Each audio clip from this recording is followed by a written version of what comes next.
kids!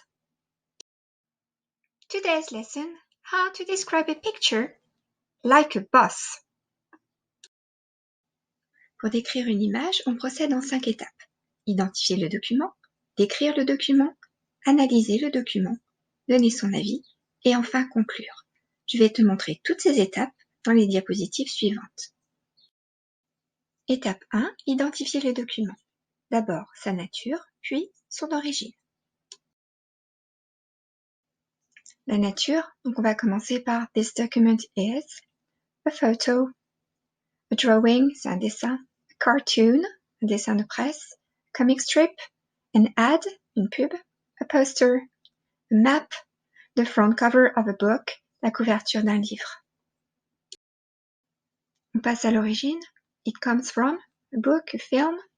It dates from, avec une date ou une période.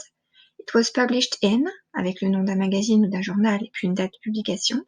Et enfin, it was drawn by, it was painted by, it was taken by, pour indiquer qui est l'auteur du document.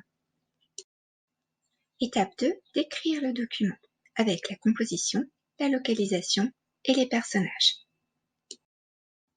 Pour la composition, on va dire « This document is composed of » et en plus de l'image, il peut y avoir un title, un titre, slogan, text, bubble, a caption, c'est une légende sous une image, et on va utiliser des phrases comme « It represents »,« It shows »,« We can see » pour dire tout ce qu'on peut voir sur l'image.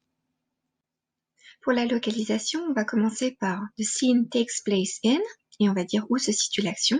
On va situer les éléments sur l'image et on va décrire tout ce qu'on voit, avec des adjectifs, des couleurs, des formes, bien sûr des prépositions de lieu, et on utilisera des phrases comme « There is »,« There are »,« We can see ». Pour situer sur l'image, at the top, at the bottom, on the left, on the right, in the middle, in the foreground, in the background, in the top left-hand corner, in the top right-hand corner, in the bottom left-hand corner, in the bottom right-hand corner. On passe aux personnages. On indique tout d'abord le nombre de personnages, avec there is, there are, leur âge, the man is about 50, les vêtements et accessoires, is wearing a hat, les attitudes, les actions, he's working, et les expressions, he looks tired and sad. Étape 3, analyser le document. Analyser le document, c'est donner le contexte et expliquer le document en fonction de ce contexte, c'est émettre des hypothèses et c'est donner les intentions de l'auteur. On peut dire « The author shows that », l'auteur montre que, « The author attracts people's attention by showing », il attire l'attention, « He wants to denounce », il veut dénoncer. Passons à l'étape 4, donner son avis. Quand on donne son avis, il faut toujours argumenter, c'est-à-dire expliquer pourquoi on aime ou on n'aime pas telle ou telle chose. On va dire « I think, in my opinion », I agree, I disagree with the author because, I like, I don't like this document because, it makes me feel, et ensuite on explique pourquoi on aime ou on n'aime pas avec des adjectifs par exemple. On arrive à la dernière étape, étape 5, conclure. Pour conclure, on va reprendre l'idée principale et puis on va ouvrir sur autre chose, c'est-à-dire qu'on peut donner des exemples d'autres œuvres qui se rapprochent de celles qu'on a étudiées.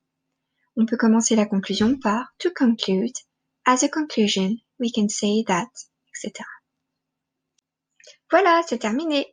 Le document a été identifié, décrit, analysé, tu as donné ton avis et fait une conclusion. Like a boss. Maintenant, complète la fiche de leçon que je t'ai envoyée et tu seras prêt pour décrire des images.